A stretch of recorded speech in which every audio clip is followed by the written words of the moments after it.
ஆத்தங்கார அந்த புறம் ஆக்கி கொள்ளவா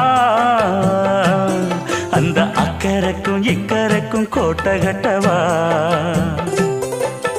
மாமன் கையில் பூவை தந்து சூடிக்கொள்ளவா அடி ஆசை என்னும் ஊஞ்சல் கட்டி ஆடிக்கொள்ளவா சொல்லு சொல்லு திட்டம் என்ன சொல்லுவது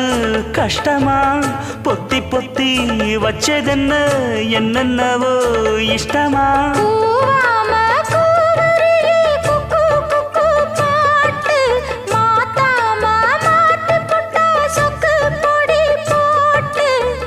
யாரிடத்தில் உன் மனசு போச்சு